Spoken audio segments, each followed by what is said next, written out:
Breaking news this Friday night, a major blow to Trump's trade war. A U.S. federal appeals court rules most of the tariffs slapped onto Canada and other countries are illegal. What it means for this economy and how the White House is pushing back. A poignant homecoming. We have firefighters who've lost everything. Residents return to a community devastated by wildfires in Newfoundland and Labrador. Plus, Quebec's proposed prayer ban, why critics are slamming it as unfairly targeting one religious group. And out of their shells, resilient little turtles back where they belong after a rescue operation. Global National with Donna Friesen. Reporting tonight, Eric Sorensen. Good evening and thanks for joining us. Tonight, a major legal blow to U.S. President Donald Trump's trade agenda. A federal appeals court has ruled his sweeping tariffs were unconstitutional, stating he had no legal authority to impose them under a national emergency. The news coming as Canada's trade war with the U.S. is beginning to take an unmistakable toll on our economy. New numbers show GDP declined in the second quarter 0.4%. That's 1.6% on an annualized basis, the first quarterly contraction since 2023. We'll get more on that and the possible ramifications for the Canadian economy in just a moment. But we begin with the breaking court ruling that sets up a high-stakes showdown that could end up in the U.S. Supreme Court. Mackenzie Gray is following the developments for us. Mac, the world is watching as things unfold in the U.S. tonight. They certainly are, Eric. This is a major decision here that encompasses most of the tariffs that Donald Trump has put forward. It was a split 7-4 decision at the U.S. Appeals Court. And we spoke with one of the groups that brought forward the challenge. And they say, Eric, that the fentanyl tariffs, these 35% tariffs that apply to non-free trade goods that Canada sends to the U.S., have now been deemed illegal. Here's what they had to say. The court has held that that IEPA does not give the president the sweeping power to just simply, make and unmake tariffs on all products for any reason. Now, despite the fact that the court has deemed these tariffs to be illegal, they are allowing them to stay in place until October 14th. They say that will give the Trump administration an opportunity to appeal this to the Supreme Court, which they have told Global News tonight that they plan to do in this situation, saying that that will bring them potential ultimate victory. We should point out, Eric, that the Supreme Court has a Republican majority, and there are multiple justices on there that have been appointed by Donald Trump. Mac, this news comes amid troubling signs for the Canadian economy and on a day when many small businesses in this country are being hit by another Trump policy. How are they reacting? Yeah, that new policy, Eric, it's called the de minimis. It used to allow $800 worth of goods to go to the U.S. tariff-free, customs-free. That has now changed. If you have products that are not covered by the Canada-U.S. Mexico free trade deal, that 35% tariff will apply to you. And even if your goods are free trade applicable, there's going to be new customs and other fees that are applicable to them. We've spoken with a number of small businesses today that say they've seen their U.S. sales down and that with these new rules coming into place, they're going to have to make major changes to be able to handle the economic pressure. And it's not just the de minimis changes too. The numbers from StatsCan today were very poor, 0.4% negative growth between April and June. And it wasn't just that top line number. Exports are down big time. Cars, autos, machinery, all down in the double digits. The only real positive in this situation, Eric, is we have seen Canadian consumers being resilient. Consumer spending is up, in large part thanks to the Buy Canadian movement that we've seen. But these weaker numbers and the rationale from the government to remove the counter tariffs on the Americans that should bring inflation down, that is leading economists to tell us, Eric, that you should expect that the Bank of Canada will cut rates in September at their next interest rate announcement. Mackenzie Gray in Ottawa tonight. Thank you. Thanks, Eric. Prime Minister Mark Carney is turning to a familiar name to speed up major infrastructure projects. He's appointed Don Farrell, a veteran energy industry executive and former head of Trans Mountain, to lead a major new projects office. It's based in Calgary. Ottawa says the office will fast-track nation-building projects by cutting approval times in half and will coordinate with provinces, Indigenous partners, and the private sector.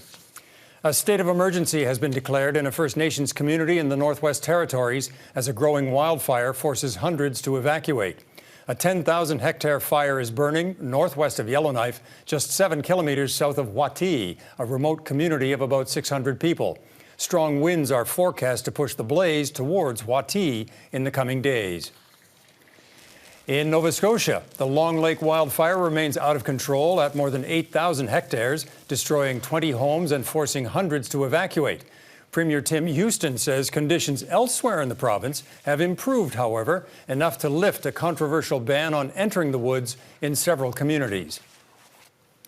Residents in Newfoundland and Labrador are finally returning to communities devastated by the province's largest wildfire. The blaze destroyed more than 200 buildings and forced 2,000 people from their homes. Now, with evacuation orders lifted, many are confronting what's left behind. Heidi Petracek on what people are coming back to and what happens next. This community, devastated by Newfoundland and Labrador's largest wildfire, invited journalists to see the aftermath. When there's nothing left but a foundation full of ash, that really, it strikes you really hard. Mayor Curtis Delaney's home survived, but 33 are gone, about a tenth of all the houses in town. We have firefighters who've lost everything. So it's taken a toll on all of us, but especially on those. Evacuation orders for communities in the area are lifted, although some are on evacuation alert. What's known as the Kingston Fire forced 2,000 people from their homes and obliterated 200 buildings. It is still burning, although now considered held at 10,000 hectares. At times so hot and fierce. There was virtually nothing you could do. We've never seen anything like this, obviously, before, and hopefully we'll never see it again. Now, the overwhelming task of restoring utilities, clearing debris, sorting through what's left, knowing some things can't be rebuilt. Like the Adams Cove Methodist School Hall, that dated back to 1910. Its stone chimney and hearth, all that remains. We were actually watching the fire while the town was being evacuated. There is relief for some to find homes still standing. I was convinced that the house was gone. For others, there is sad acknowledgement. I'm expecting the very worst. Bob Kelland knows his historic home in nearby Ochre Pit Cove is gone. He's heading back there Friday. The reality is you just go in and look, absorb, and, collect, and then, decide what to do. But I really need to see it with my own two eyes. The first step so many are taking in what will be a long journey. Heidi Petracek, Global News, Halifax. An Ontario man is facing charges accused of stabbing a Jewish woman in Ottawa, and police are calling it a hate-motivated crime. They say the woman was stabbed while grocery shopping on Wednesday. A man is charged with aggravated assault and possessing a dangerous weapon. The store, known for its kosher food section, has been targeted by protesters. In the last few weeks, we've seen a number of high-profile hate-related incidents in our community that has, given us a lot of concern, and we are responding by being in touch with all of those communities. Police say they are increasing patrols in areas of concern and are asking people to be aware of their surroundings. Israel is mobilizing thousands of troops to take over Gaza City. Israel's military is also suspending the daily pause that allowed humanitarian aid to be delivered. Both moves could make desperate conditions even worse for people living in Gaza. And as Nathaniel Dove reports, Israeli air attacks continue. Shock and mourning. In the last 24 hours, Gaza's Hamas-controlled health ministry says Israeli strikes killed at least 59 people and that another 5 died from hunger. It is not war, this man says. It's extermination. Israel is launching more strikes as it prepares to occupy Gaza City, which it says is Hamas's last stronghold, and it has declared the city a combat zone. The country's government showed unreleased footage from Hamas's deadly October 7th attack. They took 255 innocent hostages to the underground dungeons of Gaza. Israeli Prime Minister Benjamin Netanyahu has stated his goal is to destroy Hamas and to get the remaining hostages back. IDF soldiers did bring home the remains of 2 hostages, of Ilan Weiss and someone the government did not identify. Civilians must be protected. Humanitarian access must be unimpeded.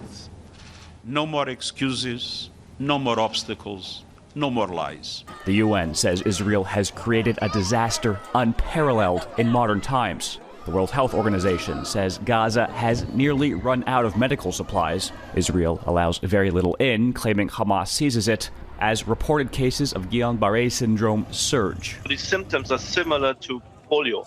While polio mainly occurs in the early childhood, and GBS throughout life. A former ambassador to the country points out the vast majority of hostage releases so far came through negotiation. And John Allen says Israel's invasion of Gaza City will make conditions even worse and more dangerous, including for the hostages still there. It is moving in the process up to 1 million people from Gaza City to the south.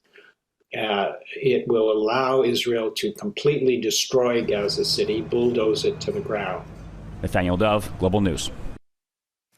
It is a day of mourning in the Ukrainian capital. The heaviest Russian bombardment in months killed at least 23 people and badly damaged a European diplomatic compound Thursday. Defense leaders in Europe are vowing to increase pressure to end Russia's war. With U.S. peace efforts in limbo, Europeans have begun buying American weapons for Ukraine. Vincent McAviney reports. On Wednesday night, the residents of this 5-story apartment block in the east of Kyiv went to bed, having survived 3.5 years of this full-scale war. In the small hours of Thursday morning, Russia killed 22 of them. Men, women and 4 children, the youngest only 2 years old, buried under the rubble of their own homes. On Friday, a declared day of mourning, people came to lay tributes as emergency services continued recovery operations. They used to shop at our market. I have no words. All those children, we watched them as they grew up in front of our eyes. How long must it go on for? How much more suffering? So much destruction across all Ukraine. So many dead, so many children killed. Ukraine's President Zelensky said the strike, the second largest attack since the start of this war, was Moscow's answer to diplomatic efforts to end it. In a possible signal to allies, officers belonging to the EU and British government were also hit. At a meeting in Denmark, European defense ministers discussed the US weaponry, including cruise missiles they've started purchasing for Ukraine under a new deal with President Trump. But they're still trying to figure out how to provide security guarantees for Ukraine. Zelensky, opening a national military memorial cemetery today, says Washington and Brussels need to act quicker. They're telling us it's as efficient as NATO, but it's not NATO, so we must understand what our partners are ready for, because this is an alliance, right? Therefore, I would like to discuss this part with our partners in Europe next week.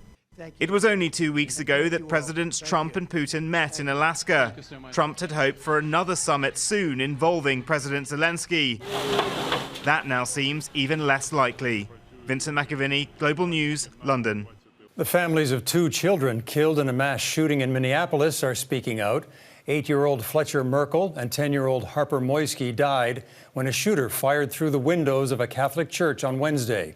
Merkel's father says he wants his son remembered for his love of family, fishing, sports, and cooking. Please remember Fletcher for the person he was and not the act that ended his life. Give your kids an extra hug and kiss today. We love you, Fletcher. You'll always be with us. In a statement, Moisky's parents say Harper was bright, joyful, and deeply loved. They are urging leaders to take meaningful steps to address gun violence and mental health issues in America. Outrage from Quebec's Muslim community. Coming up, why they say they're being singled out by the province. The National Council of Canadian Muslims is vowing to take the Quebec government to court if it follows through with a plan to ban prayer in public places. The government argues street prayers are a serious and sensitive issue, but critics say the proposed law singles out one group. Taria Isri reports. During pro-Palestinian protests in Montreal, Muslim demonstrators have paused to pray, including outside the city's Notre Dame Basilica. But scenes like these could soon be outlawed in Quebec. Legislating to take away people's rights to pray outside or in parks is, quite frankly, ridiculous. The promise makes good on an idea Premier François Legault floated last year. We need to defend our values. In a statement, his secularism minister said the rise of street prayers is a serious and sensitive issue in Quebec, and there's unease with its growing phenomenon, particularly in Montreal. If it comes into effect, the National Council of Canadian Muslims is vowing to challenge the ban in court. There are the Hare Krishna guys doing their prayers every day. There's groups of Christians that are praying downtown. There's Catholic processions in the streets. There only seems to be a problem when it's Muslims that are praying outside. The Center for Israel and Jewish Affairs says it supports the plan.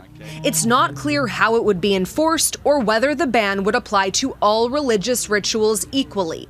Both the Assembly of Quebec Catholic Bishops and the Canadian Association of Civil Liberties have condemned the move. I am worried by the lack of sensitivity to these basic human freedoms. Legault is one of the least popular premiers in Canada, and next week he'll testify at an inquiry into a $500 million scandal revolving SAC-CLIC, the province's auto insurance board. Many people see this as a diversion that's quite cynical and politically motivated. Global News reached out to the federal government to ask if it would challenge the proposed ban.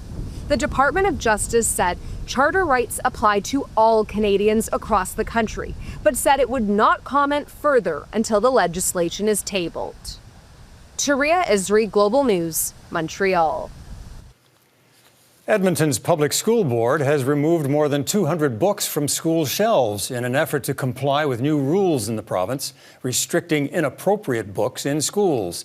In this case, classics, including Maya Angelou's Why the Caged Bird Sings and Margaret Atwood's The Handmaid's Tale, were pulled. Atwood responded on social media, telling kids, "Don't read the book, your hair will catch on fire, and get one now before they have public book burnings of it." Ahead, the American pushback to Trump's so-called crime crackdown as he threatens to deploy more troops to U.S. cities. With Labor Day approaching, Washington is preparing for large-scale rallies as President Trump faces backlash over his decision to deploy National Guard troops in the U.S. Capitol. Supporters call it a crime-fighting measure, but critics say it is overreach that costs millions. Neetu Garcha reports. As thousands of people begin rallies for workers' rights kicking off Labor Day protests in Washington, others are gearing up to demonstrate this long weekend against the president's crackdown in D.C., with thousands of National Guard troops deployed under an emergency order declaring the city a hotbed of violent crime, despite district officials saying it's at a 30-year low. Start looking at places in red states like Louisiana and New Orleans, places that have higher violent crime rates. But the backlash isn't just in Washington. Others are calling it an illegal overreach of federal power. 19 Democratic governors have signed a letter denouncing Trump's threats to expand National Guard deployments to other cities like Baltimore and Chicago without state approval. Opinions are mixed. It don't make sense because crime has decreased in Chicago.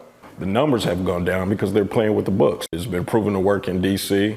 Or has it? Critics point out troops are picking up trash, trimming trees, and painting over graffiti as part of beautification projects.